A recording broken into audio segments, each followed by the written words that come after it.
Can you translate for Portuguese? Uma boa experiência. I'm going to speak foreign. Everybody can understand. Yeah.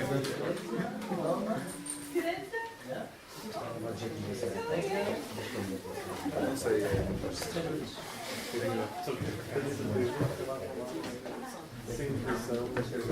Eu cachei quando encontrou chegar.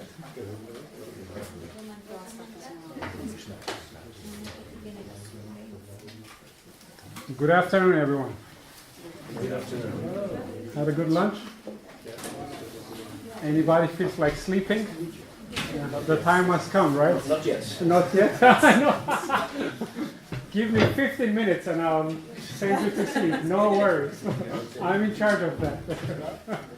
I'll interpret it as like you're feeling good. Yeah, good to be with you this afternoon and reflect with you on how Adventism meets postmodernism.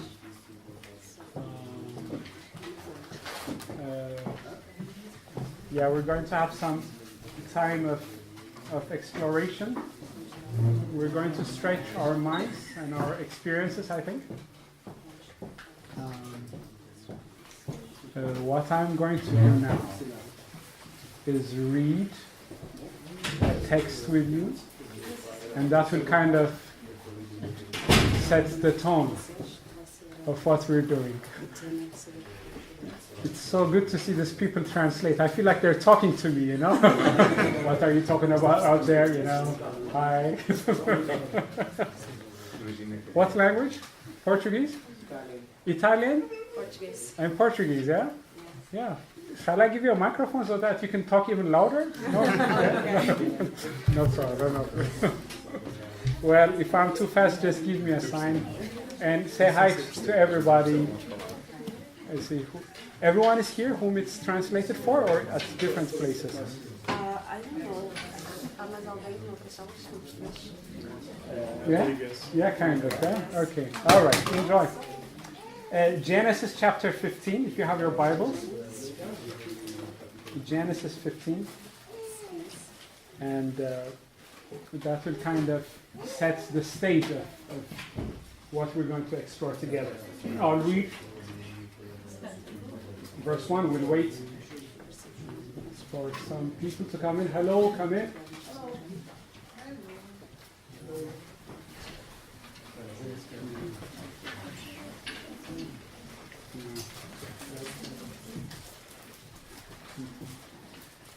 Okay. There are seats here, over here.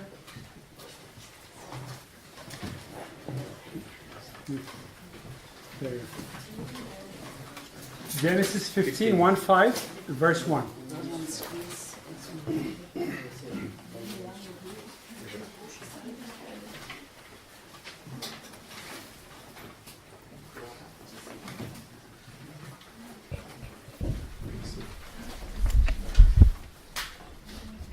Everybody's there? All right, I'll read.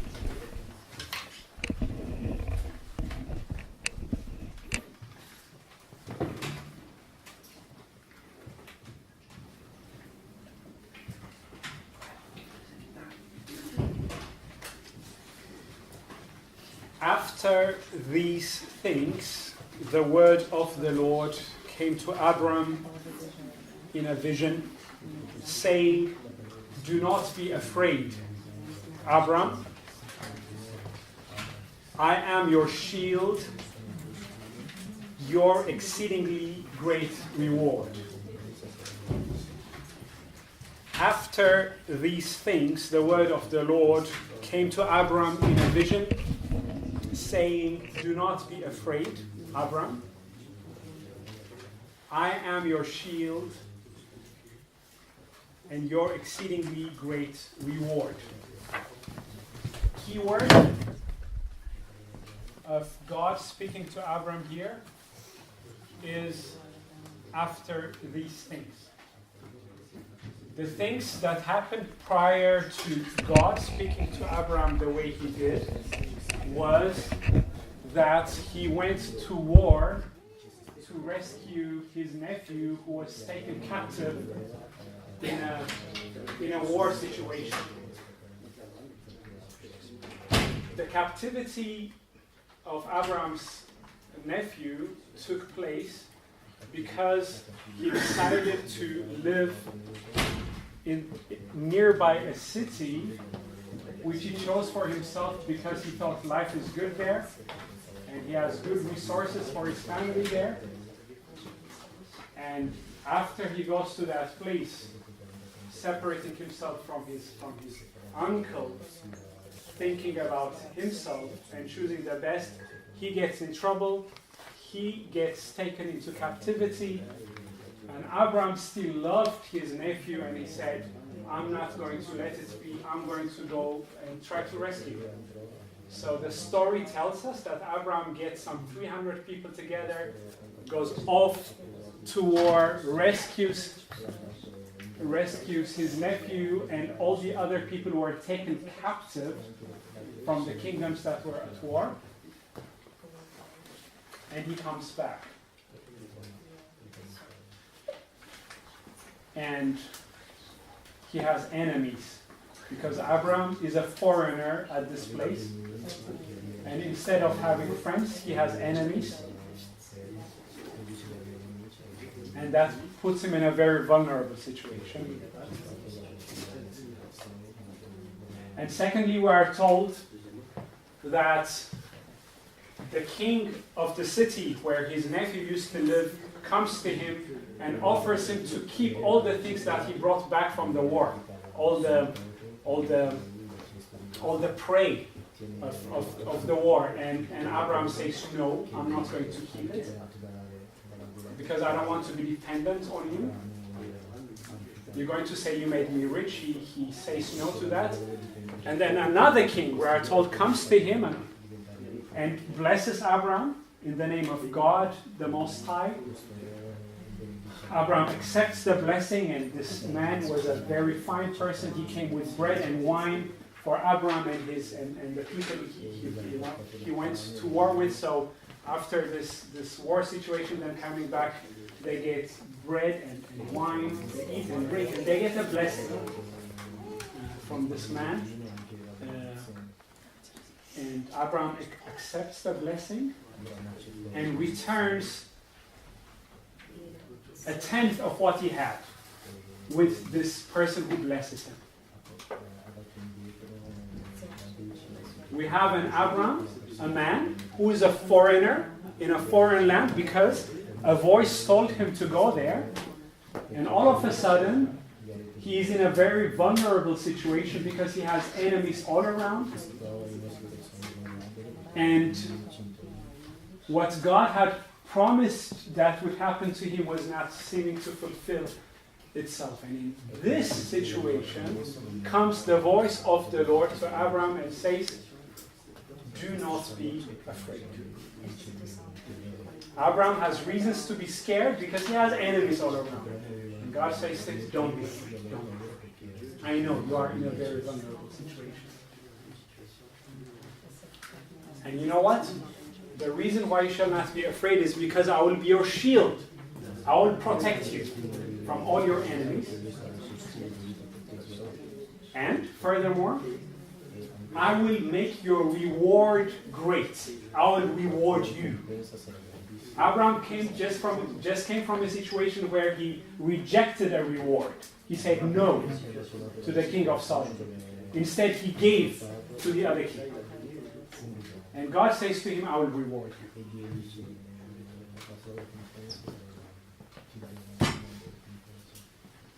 The God of Abraham is not a universal God who deals universally with this world, but he's a God who is involved in the lives of people in their concrete contexts and situations, and who relates to them where they stand in very personal ways. That guy was scared, and God says, don't be scared. That guy felt vulnerable, and God says, I will protect you. Abraham seemed to be with empty hands in his situation, and God said, I will reward you. I will care for you. So today when we speak about Adventism meeting postmodernism, or faith tradition meeting the lives that we live in, the lives of the people who are around us,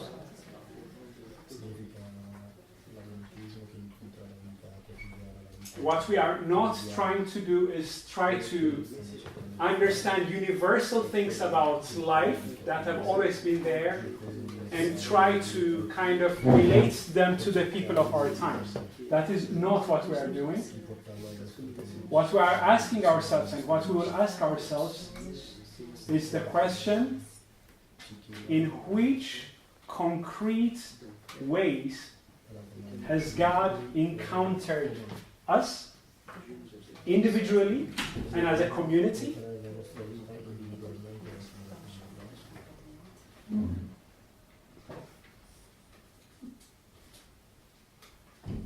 And how can we live in the awareness of the encounter that God had with us as a community and individually, and how can we share it with others? One of the, for me personally, the amazing things of our faith fathers and mothers in the Adventist tradition is that there were people who spoke to the day and age. They spoke to the hearts and to the situations of the people with whom they lived. Come on over, we have space here.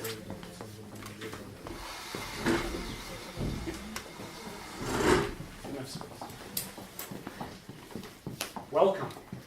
Thanks.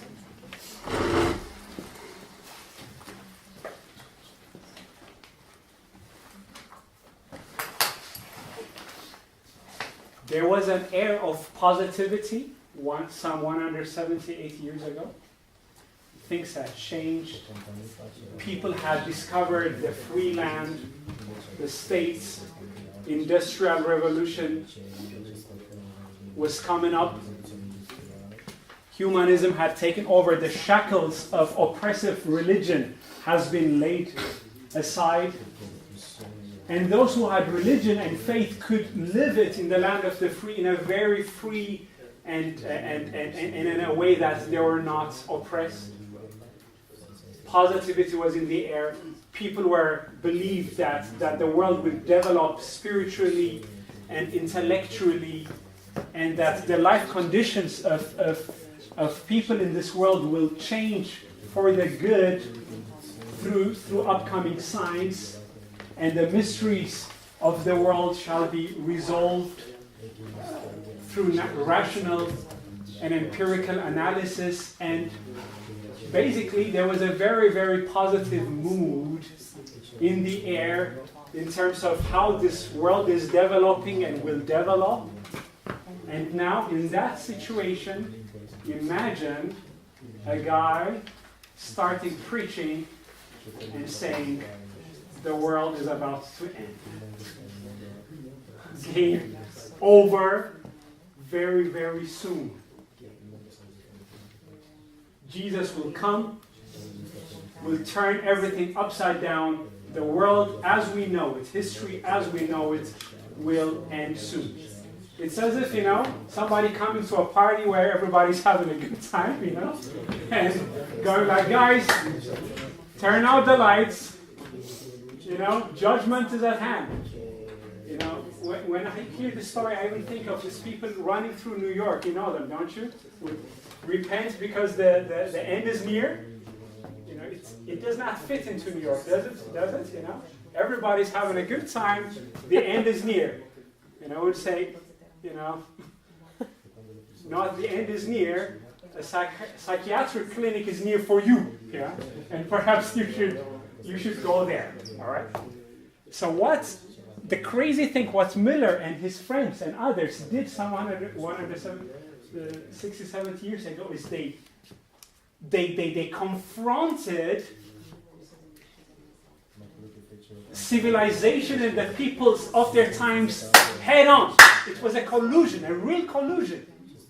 They challenged the people around them and say, no, human beings are going to make a better world, but God himself. So they had a message which was diametrically opposite to what the people believed in their times.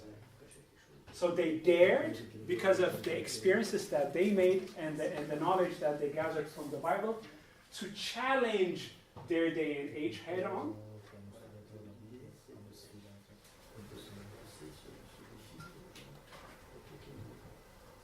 And at the same time, or better, in the course of their story,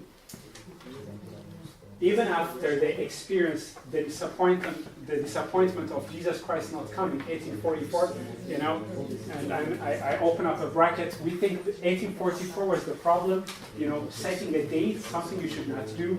I was not always an Adventist. I thought the Adventists are crazy because they set a date, that must be some kind of a code. But the main problem that the people had with Miller and his friends was not the date itself, but the event.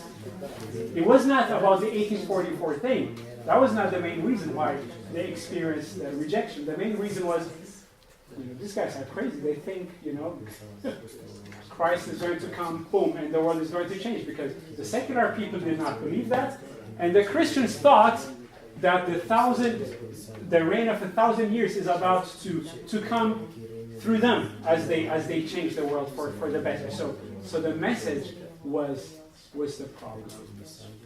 So when Adventism, quote unquote, made its time some 150, 60, 70 years ago, on the one hand, it challenged people. It dared to be crazy, basically. Because the people were crazy. They believed that Christ would come. They had the naivety or the craziness to assume that based on what they studied. And that did not change after the disappointment. It went on and on, because the further pioneers, fathers and mothers of the faith, they still believed that Jesus would come very, very, very soon, and they shared it with others. All right? And at the same time, and that was the flip side of the same Adventist pioneer fathers and mothers we're talking about, they were head on, or they were very innovative when it came to dealing with the issues of their times by helping people to gain a better life. Health, to feel better in their bodies. In fact, I was in this sanatorium where our one of our ancestors, Kellogg, was, senators and governors and all kinds of people used to go there.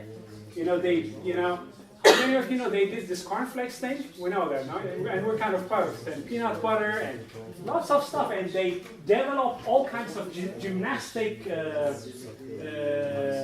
devices, devices to help the people. And the people were going there, and they went there, and they felt better. And they told them, hey, come on, don't smoke. It's not good for your lungs. It's better if you don't smoke. That's better for you. Oh, really? Okay, that's right. And I'm simplifying a little bit. What I'm saying is, they dealt with the people in their needs, and they helped them. Or they were involved in the abolition of slavery. A woman called Ellen White and others, they were going like, come on, guys, we can't run slaves in this country. It's not good, you know. We don't do these things. You don't run slaves. So they were fighting for the abolition of slavery. Or other things like religious liberty. They fought for it.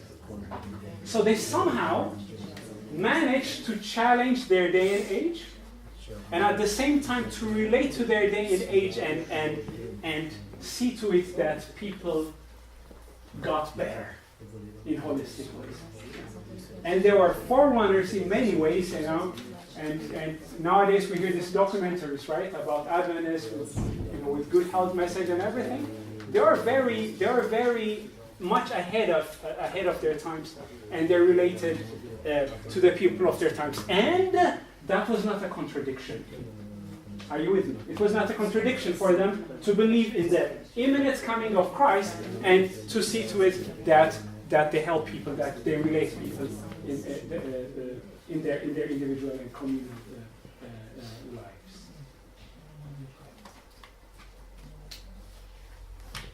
Now, what about us? We are some 150 years later, and now we are a big, full-fledged church, right, all over the world. And what I want to do with you guys today is kind of explore with you some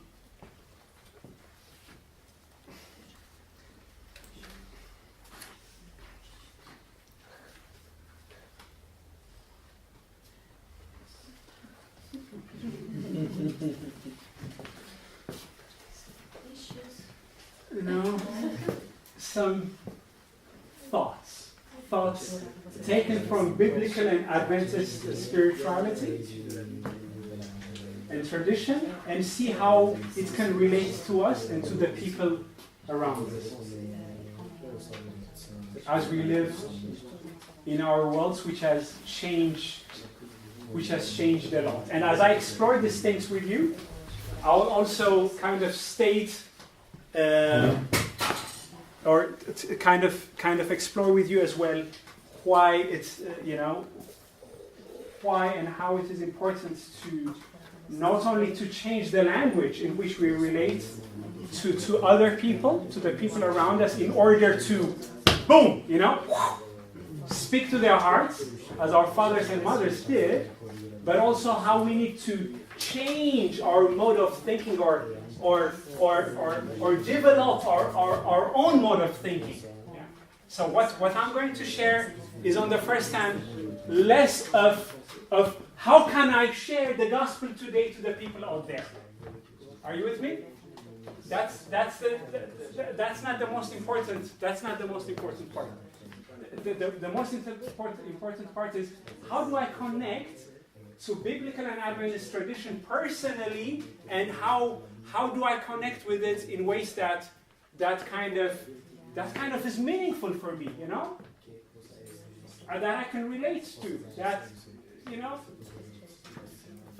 that helps me, develop and go like, yeah, this is me, man, this is me, yeah. And the communication part is only an expression of who I am and how I connect to my God and to my tradition. Nothing more and nothing less. Are you with me on this one? So what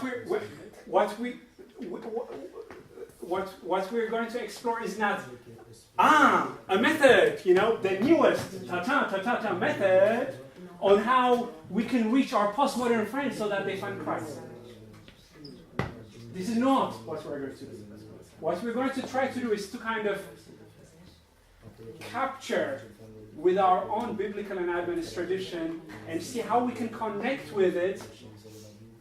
And as we do so, I believe, or I have experienced, it's an experience I'm sharing with you, an experience how it kind of it does not only help us connect to ourselves, but connect to the people of our times. In tenuous ways, yeah. it can be confrontation, it can also be, wow, wow, that really helps me. Or like, come on, you're crazy. Then it's good. But it's connection. That's it. It's connection. All right. That being said, number one,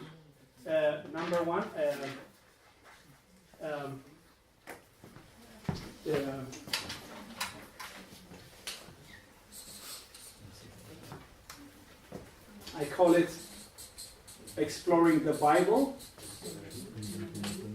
as literature. And I'll explain.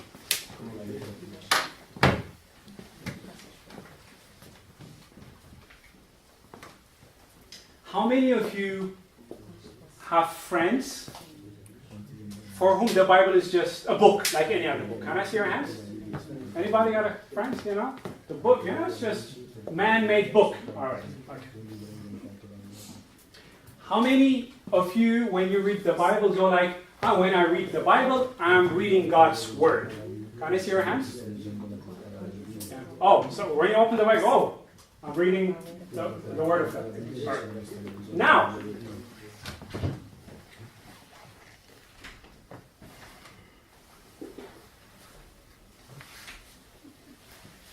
I want to challenge a basic assumption that we have as Christians and as Adventists. And that assumption is that we know the Bible. We know the Bible. We grew up with it. Children's Sabbath school, if we did. And then at some point we started reading it. We know many verses. We know many stories. And in fact, up to the point that when somebody says, today I'm going to share the story of the prodigal son. Oh, come on, give me a break. Don't you know that? Yeah. Again, the story, I can't hear it anymore. Right? So we assume and we believe that we know the Bible. And that we are familiar with it. And friends, that is our greatest good, and that is our greatest enemy at the same time. Our greatest good because it helps us, our greatest enemy because we live in the illusion of knowing. And the worst thing that can happen to you in a relationship or a friendship is if, I know what you're about to say. I know who you are. I know what you're about. All right. Nothing really to explore. And all the more so as Adventists, all the things that we have discovered out of the Bible, man. So we can say, come on guys, anybody want to fight with us, I got 10 texts for you here and 10 Bible texts for you here. We can debate with anybody and with anyone and kind of show them that you're right. And they're wrong, if we want to do so. I'm being a little bit ironic. Now, the Bible as literature, the question I'm asking is whether the way we approach the Bible many times as a book of doctrines and of biblical knowledge about God, about humanity, whether that approach really helps us or whether it can help us to read this book just like any other book and kind of see what is going on here, that we kind of reestablish the ability to be irritated and surprised and confused and full of questions. Perhaps like a movie.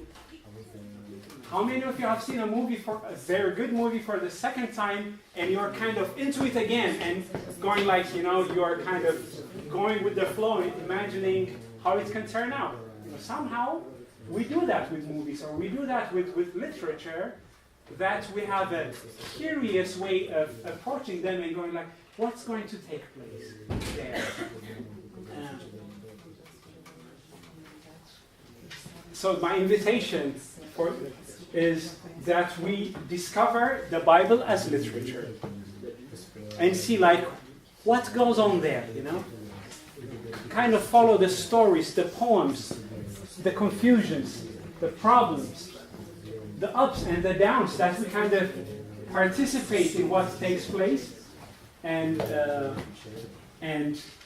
instead of caring about in the first time whether it's right or wrong, whether it's from God or not, kind of explore for ourselves what takes place.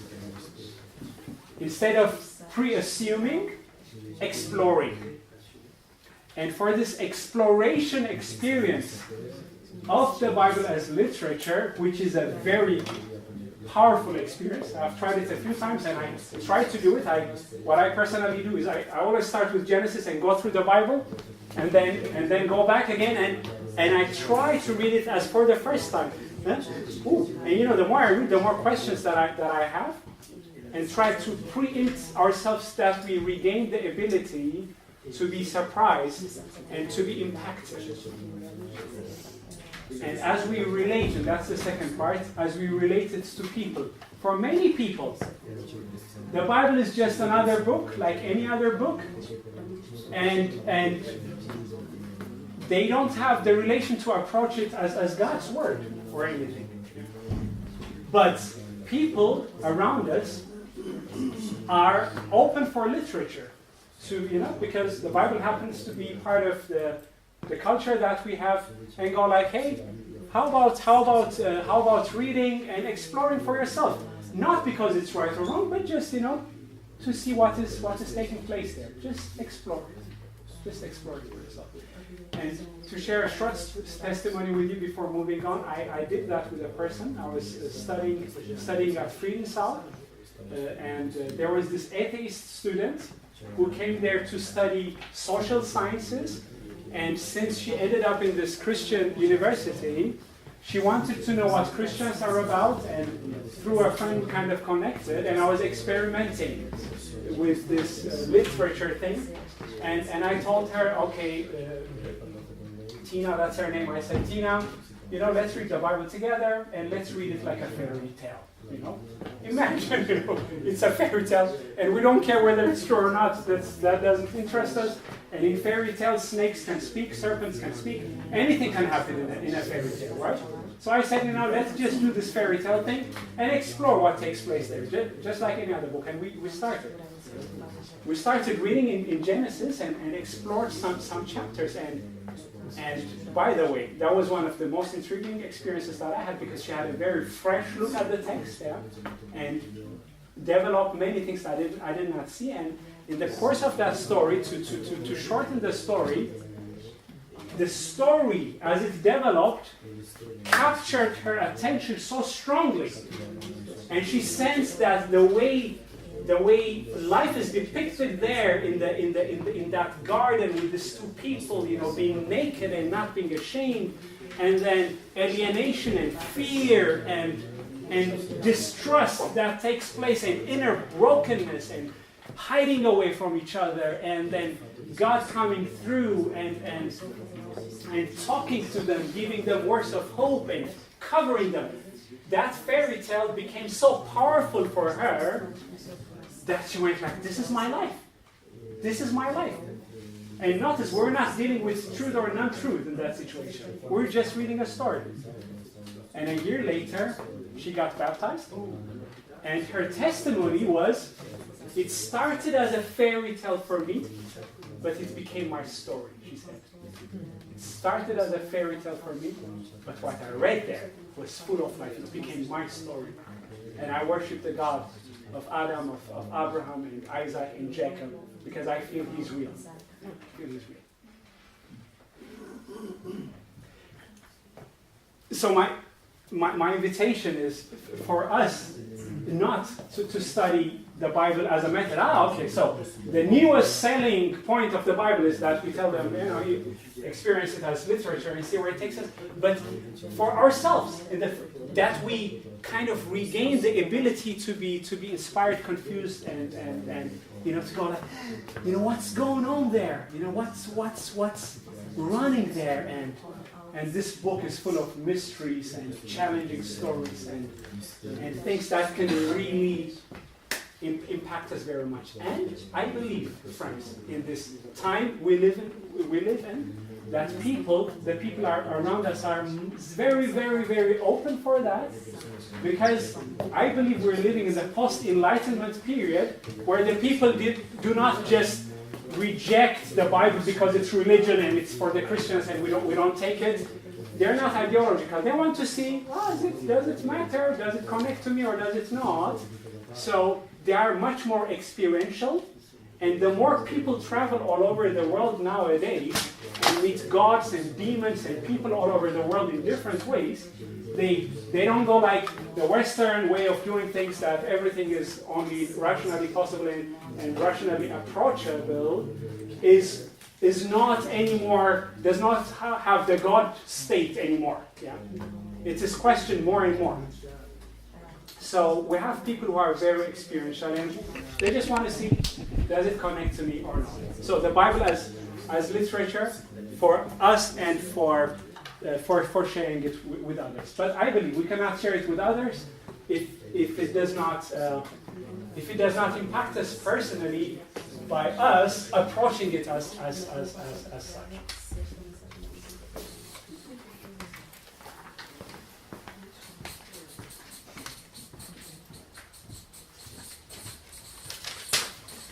And what I personally explored in a second dimension is what I call the 10 words. That and we're basically talking about the 10 Commandments. The issue that we're dealing with nowadays is, since people don't have any reference point through which they can define for themselves what is right and wrong, and since society has kind of overcome religion as ideology, yeah? So like Christianity, Islam, whatever, it's all ideology. It's all ideology. The only thing that I have, people would say, people of our times, is my personal experience. Yeah? So I am the one who kind of have to kind of shape my own morality, shape the priorities according to which I kind of sort my life. I have to find out for myself personally what is right and what is right and what is wrong for me, right? And that way, what people do is like take a little bit from that tradition, from this, from there, kind of mix it all up so that they find their own orientation. But everybody is in charge of himself, and he needs to kind of shape his own personal morality. And in that sense, of course, the basic thing that many people have is like, I want to be good to you because I want you to be good to me, right? You know what Jesus said, in other words, whatever you want others to do to you, do to them. So this is kind of there as a consensus or an experience. Let's be good to each other because it's good for us all. But ultimately, everybody is kind of challenged to find out what is right or wrong for himself, and that can be a very overwhelming experience. And I personally am fascinated by the 10 words, because the 10 words or the 10 commandments are not, watch this, are not universal principles that have always been there and that shall always be there for all people and at all times. They are not universal principles, but they are expressions of a God who is involved in the lives of people and talks to them and says, you know what? I care for you, and because I care for you, I freed you from bondage, And because I freed you from bondage, we are kind of connected. I want you to know me the way I am, and I want to connect with you. And as such, please don't reduce me to something that I'm not, and be truthful in the way you speak about me, and by the realization that I am not only the one who freed you, but that I am your creator. Express that by letting go and resting every week and celebrating that I am the one. who made you, and let the fact that I love you and that I freed you and that I made you influence the way you deal with your sisters and brothers. Respect them. Don't tell lies about them. Don't covet what they have. Be happy for them and be happy for yourself. The 10 words are not like 1, 2, 3, 4, 5, 6, 10, 10. Separated, universal words. They are like a speech of someone who loves someone and shares with them about this relationship and what it kind of means, how it kind of plays out. And that makes the 10 words or the 10 commandments something very, very special, because they are not just some rational thing which somebody kind of, for pragmatic survival reasons, kind of comes up with in his head, but they are deeply rooted in the context of relationship. I love you, you love me, so that's kind of how we live with each other. And if there is anything that sustains us or can sustain us, our relationships. It's all a different thing if I tell my friend over there, I'm not going to kill you because the Bible says don't kill, or if I say to him, I'm not going to kill you because I love you. All right? There's a little difference there, isn't there? So the 10 words are relational words, and the question for me is, how can we experience them as such, and how can we share them as such with others, saying, there's someone who cares for you. They are words of care. They are not words of survival or society kind of managing for another century. That's what everybody says, isn't it? A very pragmatic approach to the 10 Commandments. Oh, everybody needs the 10 Commandments so that humanity can survive. Yeah, we need them as a common ground. But in the Bible, they are personal words by a personal God who deals with personal people and connects with them. And in the context of that relationship, something changed. And as such, they are words of care shared between a God and human beings.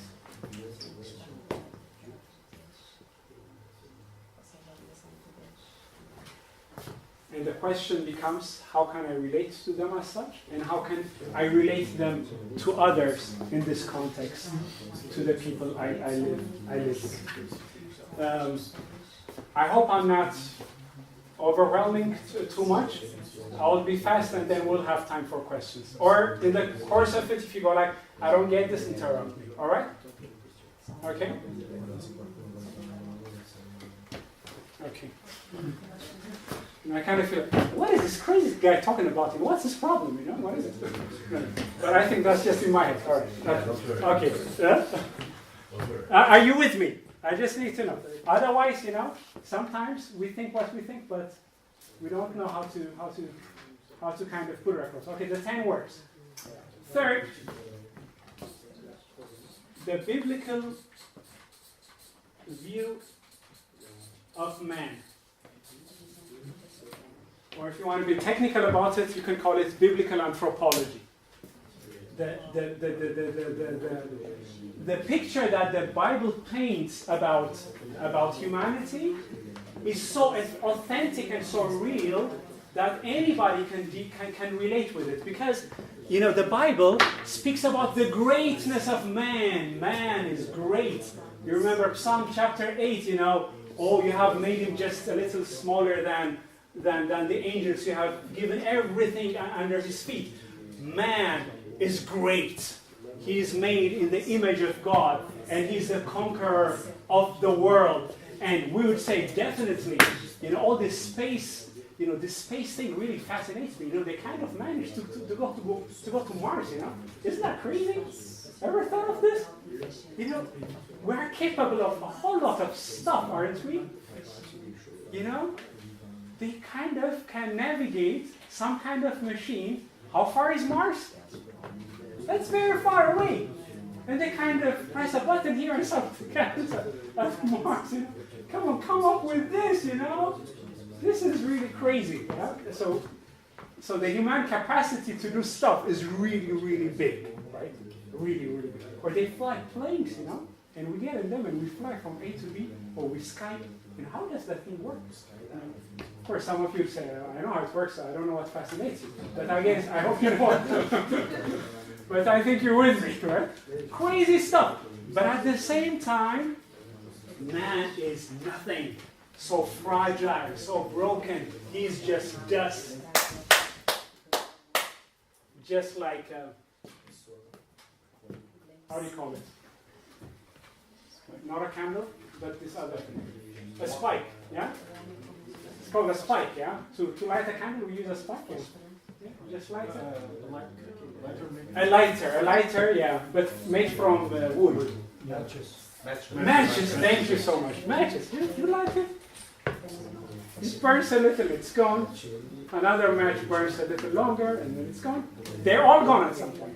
We are here now, in some years, we're gone. You know, this has been going on for many years, you know. We're so fragile, so, you know, really, basically dust. Yes, we think we're something, but we're nothing. Nothing we are. You know? Genesis chapter 1, the greatness of man. God made man in his own image as conqueror of the world. In Genesis chapter 2, the fragility of man, he took dust. In fact, the dust that Genesis 2 talks about is the worst dust around. That's Wüstensand. How do you say that? Kind of desert, kind of. It's not even, you know, good earth or something. You know, that would be cool. No, it's just stone. And out of that, he forms man, and through that breath of life, man becomes a living soul. But if that breath of life leaves him, what is man? What are we? Dust. The greatness and the fragility of man goes together. This is not religion, people. Everybody feels it. That's what we are. That's humanity. We are great and fragile at the same time, and that's what the Bible talks about when it talks about us. And furthermore, the goodness of man. Man is good. He helps others. Mothers sacrifice themselves. People die for their countries, for their people. Fathers would give everything for their sons. You know, a whole lot of good things are happening in this world through man. Good things, you know, sacrificial things, loving things. Very, very good. We're really good, you know. You know, if somebody, if somebody, would come in and then he falls on his face, all of us would, oh no, don't fall on your face, or we're automatically, reflexively good to people. We don't want people to, we'll do that, wouldn't we? That's what we kind of do. We're good. We're very good. And we're bad. And that's the flip side. We're so bad. Our thoughts are bad. We have crazy stuff that we think about each other. Sometimes I think, what would happen in this world if what we think would be like in this cartoon so that everybody can see that? All right? Imagine as you talk to somebody, he also sees the bubbles of what you're thinking. I think there would be a very big war, in this one. We are so bad. We have all kinds of crazy thoughts. We kill each other, It's crazy, but it's really happening. There are people who are kind of, chopping other people's head off, You need to do, come on, you need to do this, Or we are so mean to each other. So mean. We're so bad, We're both. But the problem is, it's not like we're like good here and bad here. Like here's the good Simret and the bad Simret. That's my name, by the way. But the good and the bad Simret are you with me? We're so mixed up. So messed. Are you with me, or am I talking Latin? You're with me, right? We're mixed up. And that's the picture of man that the Bible paints, right? That's the picture of man. It sustains the tension of calling us good and of calling us bad. So bad that God said, whoa, that's really rough. And he destroyed the earth. And at the same time, we hear so many stories of people who are good to others, people sacrificing each other.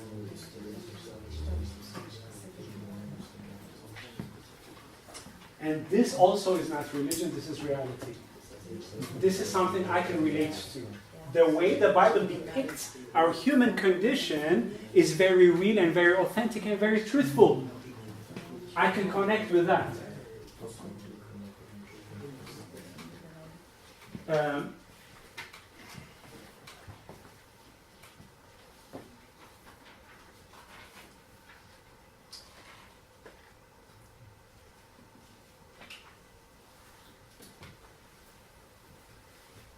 And somebody said, only a God can save us. And that guy does not believe in God. Only a God can save us. When we look at our conditions, we need help at the end of the day. We need help. We cannot do it on our own. We need help. So when we share with others, we're sharing ourselves, we're sharing our own condition. We're not speaking abstractly about the truth, about the state of the dead. Are you with me? Yeah? We try, that's one thing that we tend to do. Try to show others that when you're dead, you're really dead. And our point is kind of proving from the Bible what happens when you die. And we make such a point about this that we miss the point. The Bible never, sets us to prove to people what happens when you die. The people of the Bible, they weep in the face of our fragility. Are you following me, friends? Because a doctrinal approach would lead us to think it's about proving the truth about the state of the dead to others. And we do the same with the second coming. We would do the same with the state of sin. You are a sinner, and then you need to be saved. All right? That's kind of the language that we, as Christians, many times have. Yeah. What are you talking about? Yeah. Or in some movies they say, you give people sin on the one hand so that you can give them salvation with the other. You give them a problem that they don't have, all right? You have a problem with it. I don't have a problem. You have a problem. No, I'm fine, I'm good. No. You really have a problem. Okay, I have a problem. Oh, okay, nice. I have a solution for you, salvation. Jesus died for you. Really? Yeah. Ironic. Are you following the point? We don't have to create stuff which is not out there. It's there, we are good and bad and we're dying. So it's about what I'm sharing with you is about overcoming for ourselves a doctrinal approach to what we believe and instead approaching it in personal ways. Man, I'm here, I'm good, and I'm bad, and I'm going to die, and that's bad. And I don't want to die, I want to live. Somebody help, or I want to be good. I want to be better than I am. Help me. And who does not want that? You don't have to be a Christian to want that or not, right? Anybody wants that. And then I can go like, my master helps me, My master? When I fall, he says, come on, man, I'm with you. No problem, you can do it, I'm right at your side. And my master tells me, you know what? I know what it means to suffer under the hands of people and to kind of keep my focus and my love, not to lose my love. So I'll help you in loving and forgiving others. I'll help you. It's real. It's rooted in life, and then I can even go further and go like, here's the master who says, you know what? I've conquered death. I'm here again. Really? Yeah. Cool. Yeah. So there's hope for me.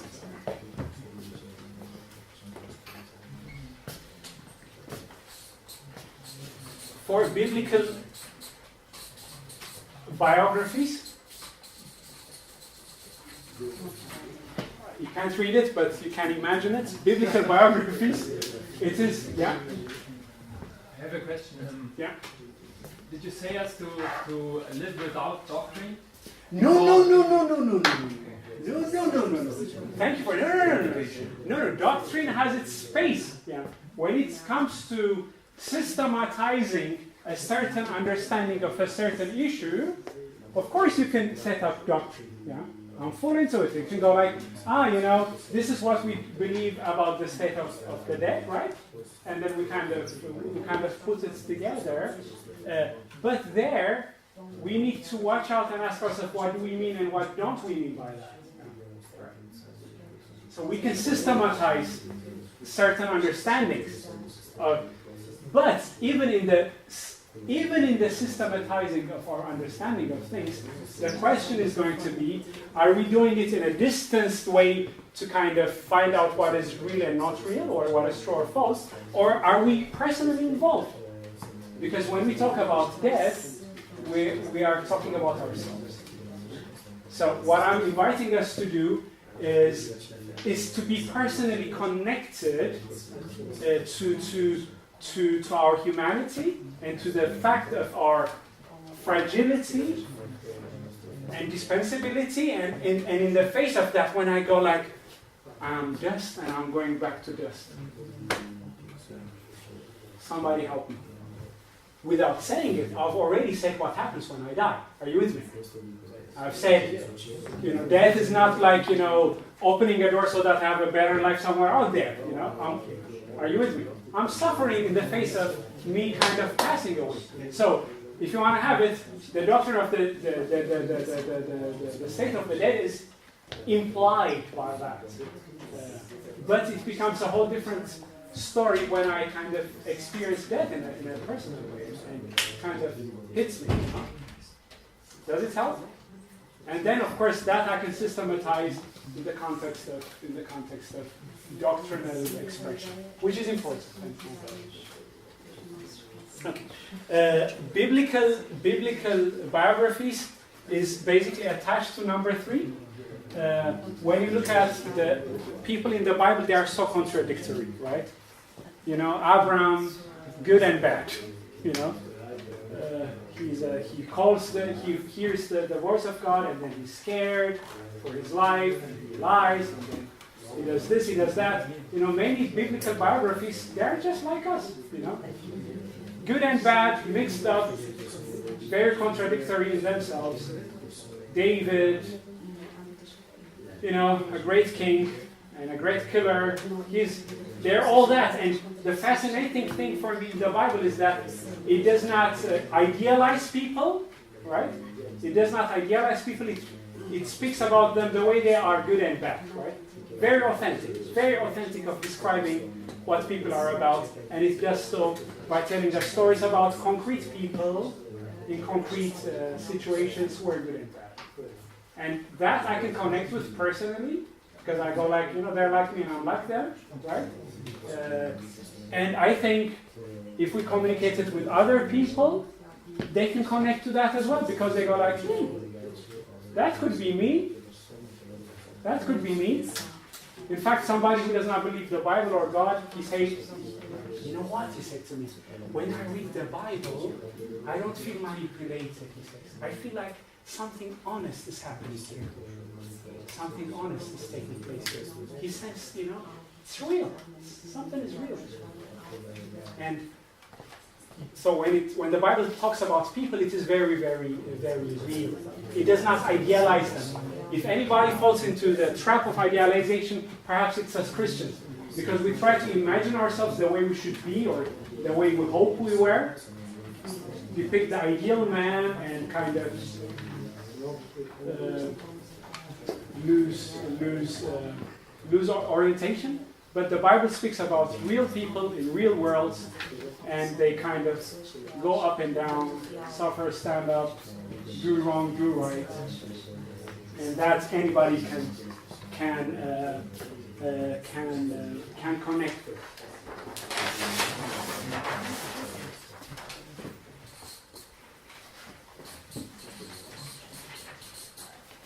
Five, truth. The biblical concept of truth.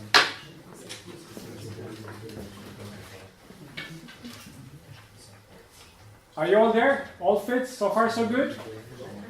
Okay. The first point. Okay. To see the Bible has a fairy tale. Yeah.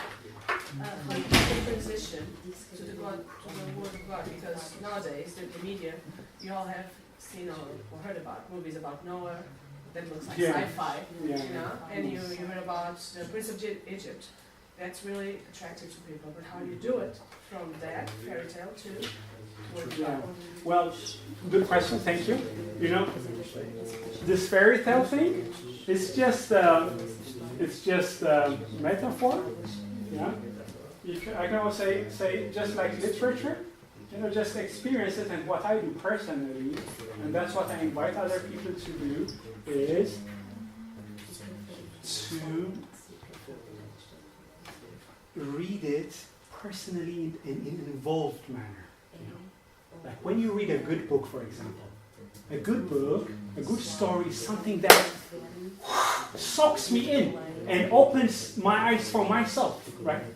Or a good movie, oh man, yeah, you know, that's me, you know, and that impacts me.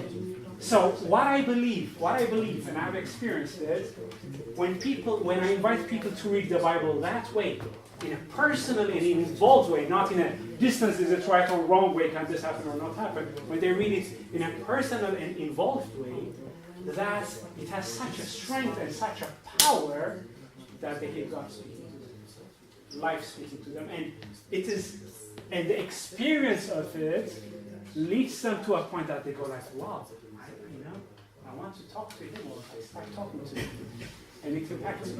So, not like it's the truth, find it out, but as you read it, as you experience it, you notice there's more to this than just a book. So it is not something that you kind of make, it is something that happens when people experience the book. And I believe, and I have experienced that the Word of God is powerful. These words are really powerful. Why? Because they are real, and people experience them. And I could share with you 2 or 3 stories. Another biologist, a naturalist biologist, I'm studying the Bible with him in a little group. We're doing the same thing. Now he's talking to God, you know. He's going like, oh, powerful, you know.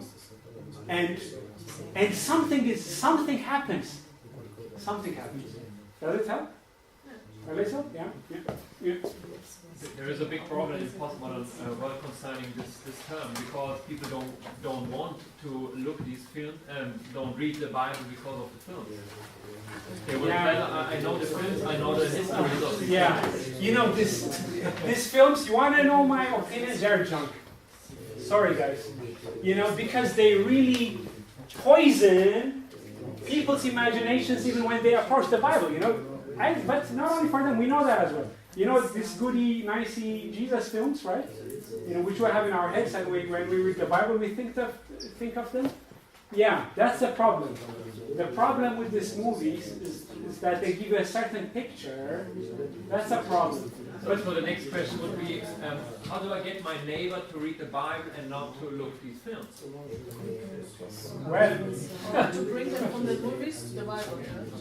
big part? How to bring them from the movies to the Bible. Because it's easier to see a movie than the... Yeah, the simplest way. You want to know the simplest way? My experience. You know, I love this book. It's so powerful. You know, the stories are so cool. And you know what? Can we read it together? Yeah, you have time? Let's meet up. Let's read together. Because you know what happens, and I'm experiencing it, and I'm telling you my experience. Every other week, 6 people we're reading together. We had that yesterday evening. I came late yesterday. And it's so powerful. I learned so much as I read with these people. And it's mixed, yeah, some Adventists, some others. We learn so much together. Invite the person, hey, let's read together. Let's have this literature experience together. Because I understand for the people, the gap to the Bible is so big. You know, it's so far away, the Bible, you know, where to start, where to end, yeah? And my way of doing it, please don't start with the New Testament. You know, that's what everybody tells you.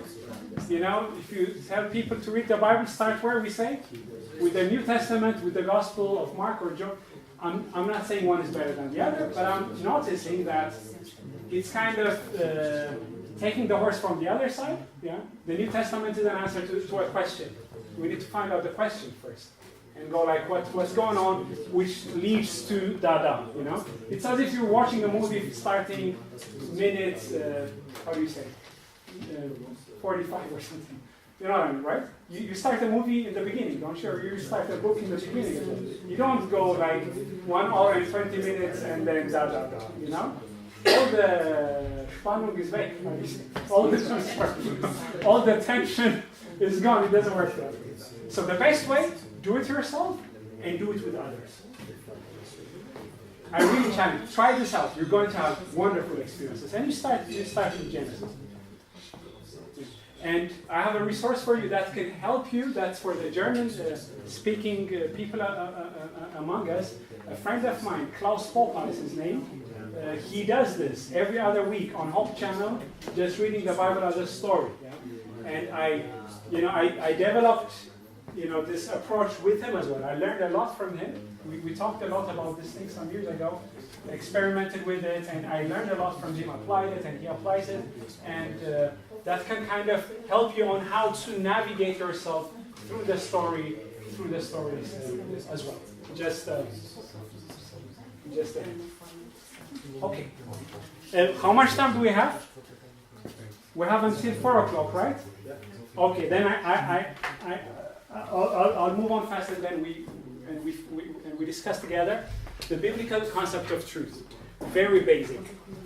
Truth in the Bible is not an abstract concept of how reality works out.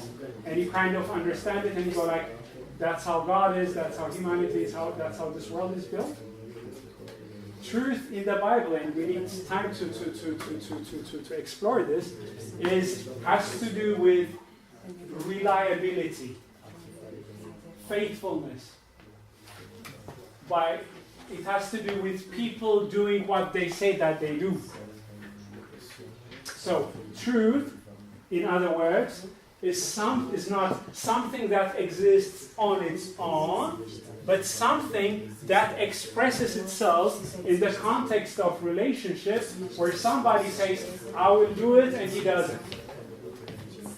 So, God is truth, or Jesus is truth, because when he says, I'm there for you, he's there for you.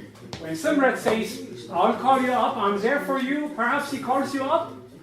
Perhaps it can happen for many reasons that he does not call you up. Alright? So truth in the Bible is when there is a congruence between what is said and what is done. That is truth. So it happens in situations, in real encounters. Are you with me? Because this is very, very important. Or it's different to this Western Greek way that we are impacted by, that we think truth is like something impersonal, something, what is the truth, we would ask, right? The truth about the world, the truth about this, the truth about that. In the Bible, I'm not saying these questions are not good. I'm saying in the Bible, the approach is truth is expressed when God says, I love you, and he loves you. When people are reliable in what they say and what they do. So truth happens in the context of relationship. So as such, the psalmist can say in Psalm 34, verse 9, I think, test and see that the Lord is what? That the Lord is good. Blessed is he who puts his trust in him. You say, test whether, God is good, and you experience him in your life, and you say, oh yeah, he's good. So that's true. Are you with me? It's not like, making a dot about 10 or 20 doctrines that you have understood correctly, and then you go like, I have the truth, correct? So truth is not something that you have in your pocket. Truth is something that happens when you do what you say you do. And Jesus can call himself truth because he did what he said. He came to this earth. The Word became flesh. He lived among us. He dwelt among us. He loved us. He cared for us. He did not just say, love your enemies. He loved his enemies. He prayed for them on the cross, didn't he? Are you with me? Yeah? So, it is also truth that he will come again. Because why? He has promised. Yeah. So when we say, Jesus will come again, we're counting on his promise. He said, I will come. Okay, we trust you. Why do we trust him? Because we have experienced before when he said something, he did it. Are you with me? There you go. But truth is truth when saying and doing is the same. Yep. So That's so all. it's okay, but Jesus still is here. Yeah. So it isn't truth. Well, no. Oh, hold on. Yeah. The reality of him, he's not here yet. But I believe when he says to me, I will come, which I say, yeah, I believe you. And if you ask me, why do you believe me? I believe you because you were there for me when I needed you. But that's a different. If I'm saying I will stand up now, Yeah. and I did it, so it's true. If I say it once again that I will stand up, but still not did it, it's not true. That's true. But I can believe you, I can believe you. so I will do it. Very good. Very good. Sure. And Jesus said he will come, but he did not tell me when he will come. Yeah. It does not mean that I don't doubt him. I can say, hey, man, are you really coming? Yeah. But by faith I go like, okay, you're really coming. I trust you. And I'm saying these things because when you break it down, you can't hide behind doctrines. All right. If you go like we have the right doctrines and we are on the safe space, that's not going to save you. All right. But if you go like even in the doctrines, hey, if God says it, He's going to do it. He'll do it, and I trust that. The whole thing becomes personal. It does not change. It just becomes personal. Are you there? Are you there? Because this is a very important thing. Because for us Adventists, truth is a very important concept, and I think it's good that it's important. And we need to deal with these things. But we need to realize that it is not something to have, but it is something to experience. To be more truthful, for example, to do what we say, and experience that God is truthful in our lives. And that anybody can taste. You can taste it, I can taste it, and our postmodern friends or anybody can taste it. And I cannot do it for you, you cannot do it for me. What I can do is I can share my experience with you. And you can share your experience with me. That we can do. And I can say, hey, try it for yourself. That also saves us from the pressure to think we have to prove something to others. Do you know that? Try to prove to others why what we believe is right or wrong. For all they care. I explained Daniel to somebody and say, oh, that's nice. Come on, hey, did you see what's happening here, man? Prophecy. And I believe that, by the way, right? And I thought, by explaining to him that a prophet saw what will happen in 2,000 years, the next thing he's going to say is, I'm going to accept Jesus as my Lord and Savior and follow him all the rest of my life. Because it is a clear-cut thing. It is so clear. But he said, nice, thank you for sharing this with me, and he went his way. Are you with me? So a certain understanding of a concept does not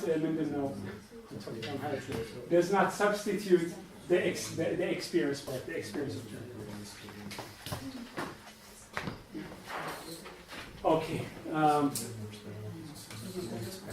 6 big story. I'll make it short now. The big story of the Bible. The Bible transcends individual stories. Many times in our day and age, what we have is just our story. We don't know where we come from. We don't know where we're going. We just know that we're there. That's about it. And that's really rough, And that's who we are. We need to create. We need to shape who we are. We don't have a history. We don't have a past. We don't have a future. We're just like a match, which is ding, and then gone we are. But the Bible paints a beautiful picture of us having, of us being part of a great story. The story of Adam and Abel and Seth, of Noah, Abraham, Isaac, Jacob, and it goes on, and Jesus comes. He's the son of David, the son of Abraham, and then those who are baptized in his name become part of. They become part of a story, So you can go like, Adam is here, Abraham is here. Can I have your name, please? Nino, and Nino is here. All right. So you're part of a story, You know what Hollywood does with us sometimes in these movies? A long, long time ago, a prophecy was given that one day in the land of whoever Messiah would come, and they were waiting for years and years. And then there he came. You know that, right? Pathos, where they give the people the feeling of being part of something big, you know? But that's just Hollywood, that's just a story. What the Bible does with us, it gives us a story, a big story, and we're part of a great movement. So when you go into the water, you can say, my master was in that water, you know? He was baptized, my master was there. And after him, thousands and thousands of people for 2,000 years have gone in that water, and I'm going in that water as well. Isn't that powerful? You're part of something greater. So for me personally, friends, the God I believe in is the God of Abraham, the God of Isaac, and the God of Jacob. That's my God. That's my God. I'm part of a big story. And we Adventists are blessed by this big story. And you know who is a grand storyteller in our story? I call her Omi because I like her so much. Ellen White. A great lady. I love her. Yeah. Patriarchs and Prophets. Next book. Who knows this? Prophets and Kings. Next book. The Desire of Ages. Acts of the Apostles, and the Great Controversy.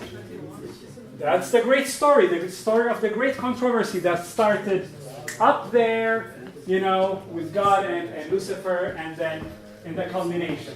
And somebody said it's beautiful, and it's, I think, perhaps you planned it. The first words of Patriarchs and Prophets is, God is love. And the last words of the great controversy is, God is love. All right? And it's a meta story. And we are so blessed. Well, I'm so happy to be an Adventist, I tell you. Because we don't separate the Old Testament from the New Testament, you know? Many of our dear beloved Protestant friends have done away with the Old Testament. It's as if cutting yourself from your own stories, you know? The Sabbath and all that thing, you know? It's for them, we are in a new story. No, we have kept them together. We have kept the Testaments together. And we get like, there's just one covenant that kind of plays out from the beginning to the end. And personally, friends, I don't know many churches who do it this way. Yeah. They either do away with the Old Testament, or they are dispensationalistic, or how you call it. They go like they are different. In different times, God has different ways of dealing with people. We have a big story, and that leads me to my most favorite part. I kept it till the end. Judgment.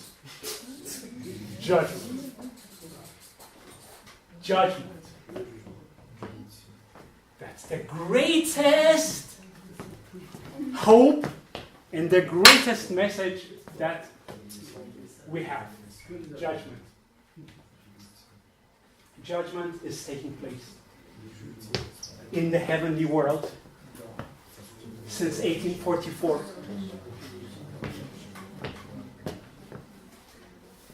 Redemption is not just a spiritual experience, so we believe, but a historical and real experience.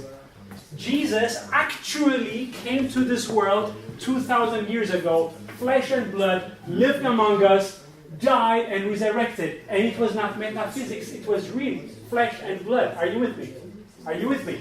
Yeah. All right?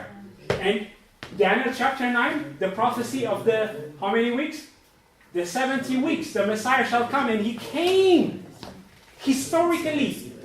So when the Bible speaks about redemption, it's not talking about just something spiritual, but something really, really, really real, because he actually came and lived as a human and died. And in that context, the Bible speaks about the 2,300 evenings and mornings which we interpret to reach to 1844, and then what shall be cleansed? The sanctuary shall be cleansed, judgment shall take place, and then a new world is going to be set up. So, when the Bible speaks about judgment, and we need time to explore this, I'm just touching upon it because it's so powerful, It is speaking of something real.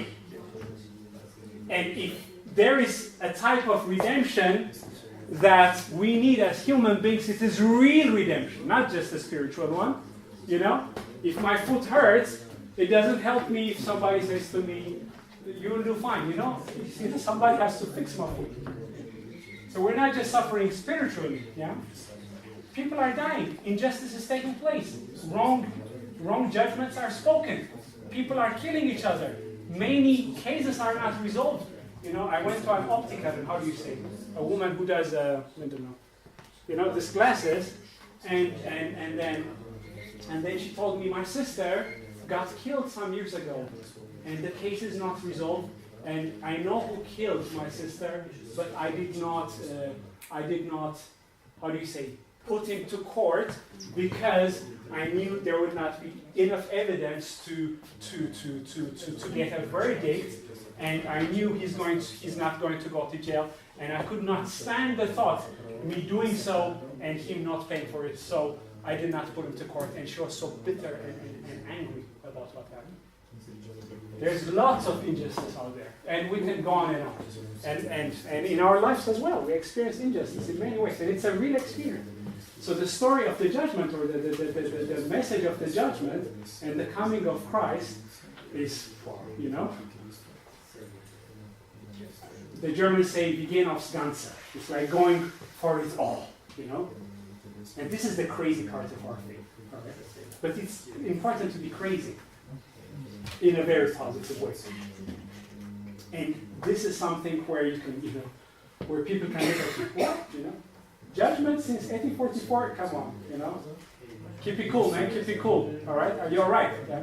But this is what we kind of believe. We believe that redemption is real, and encompasses our lives, not just spiritually, but everything that we are. And I think this is, anything less would be a farce. I personally say there is either nothing or everything is there. The saving of us all with all who we are as human. I'm done. Questions? Thoughts? Or criticism, whatever? Perhaps as you think of that, what I hope would get across is all the stuff that I shared with you is found in biblical and Adventist tradition. All right? The Bible, we love the Bible, don't we? The 10 words, the 10 commandments, we love them, including the Sabbath. Yeah? We love it. It's good because it's relational. All right? The biblical view of man, hey, of course we're into it. Yeah? Man was good, and then he sinned, and then he died. The state of the dead. It's all in here. It's all in here, right? And all the problems that we have. Biblical biographies, of course, we deal with them day and night, quote unquote, because we deal with the whole Bible and deal with the biographies there. Our Adventist story. Truth, yeah, that's important for us. We deal with truth. We want to know what's up. Right? The meta-narrative, we've said, right? That's the big story. That's our grandma shared as well, and that is important for us. Judgment, we're Adventists. And I could share many stories with you where I talk with people, with my friends from all kinds of backgrounds, and it's not a foreign language. They understand. Are you with me? I told this optical with the glasses. I told her, you know what, when I hear your story, I said to her, you know what gives me strength? I said, I believe judgment day will come. That gives me strength.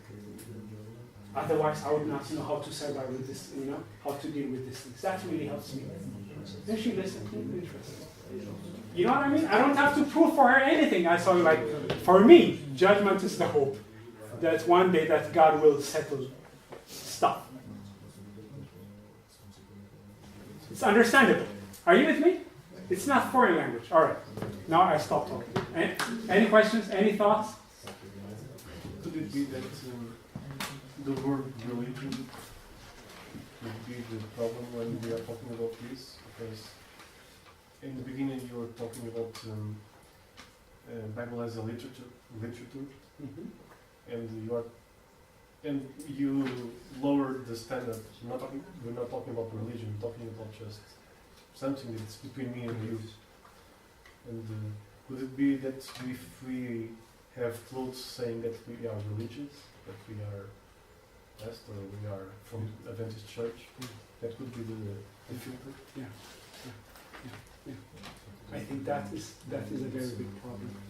That is a very big problem that alienates us, not only from others, but from ourselves. Because we work with concepts, with man-made concepts, and apply them. Religion, institution, so we have, or truth, or whatever, instead of, we kind of come from up, down, instead of from down, up. Instead of being in depth with what's going on and what is it, we go like, we come with the results and start there. Yeah, I think that's a big problem. And that's, by the way, what I'm talking about in the other workshop that I'm doing. How do you present yourself? You just connect people, or when you have this kind of groups, you say? When I deal with people, yeah. Let me share this with you. I'm doing this project in Frankfurt. It's called Presence Kultur Lounge, if it interests you. We're kind of creating a platform where people can come and talk and learn from each other, We do music, or we cook together, or watch a movie and talk, or we read, or whatever. Different cultural programs. And then we talk with each other and learn from each other about different life topics. And there are 2 Catholics working there. There's an Adventist working there. And anybody can come in and work on this platform. And everybody knows I'm Simret and I'm a pastor of the Seventh-day Adventist Church. So, and it's normal. It's not like you can tell anybody who you are. That's not a problem. That's not a problem. You can say, I'm an Adventist. Everybody. It's not like that. I go like, I don't tell them what I'm doing, where I'm. No. It's very clear from the beginning. I'm a pastor. I'm an Adventist. But most of all, I'm a human being who's trying to sort himself out. That's why I said, my friend, it's not about method. Are you with me? If you think of evangelism to people as a method, then you get a problem. Because you're always thinking, how can I da. You're thinking about the other person. But if you think about evangelism of surviving yourself, trying to sort out this world and your problems in this life, you are in the midst of the problem. Are you with me? So that's why I said, if we get it as a method, we got it wrong. Because it can also mean, like Naomi, said to Ruth, go back to your country. My God is not good for you.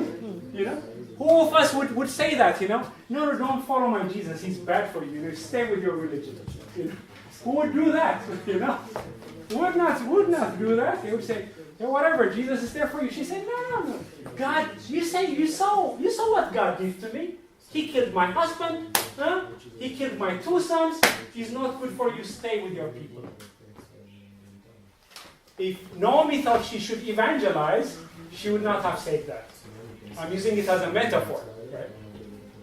But interestingly, how did Ruth react? She said, your people shall be my people, and your God, that bad God, right? That bad God who made her a widow and killed her son, he shall be my God. You're with me. So, people, it's not about method, it's about asking ourselves, where do I find my security?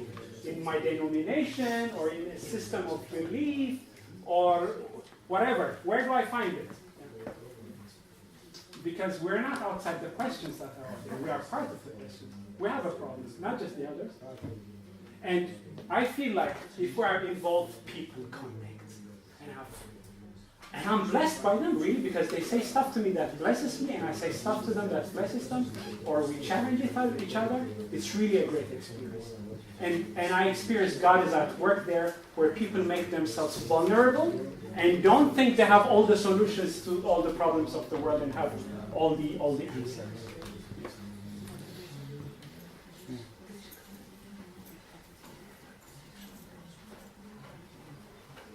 You listen, Schluss machen. Okay, good. Yeah, it's been a pleasure with you. I got into preaching now, but I was sharing my heart with you. Have a good afternoon, a good evening. God bless you. Shall we pray together as we close? Yeah.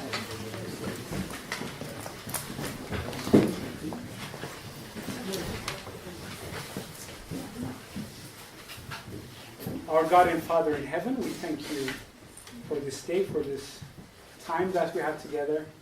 Thank you for each person in this room, on this compound. Thank you for everyone who is seeking you, who is seeking others. And thank you, Father, that you are helping us to live consciously in this world, to try to navigate ourselves in this world with you, and by the knowledge of your presence in our lives. Father in heaven, you know where we are, each and every one of us, and I thank you that you are faithful to lead us in our questions, in our doubts, in our experiences, and may we remain blessed because you are near and you love us and you care for us. This is my prayer in Jesus' name. Amen.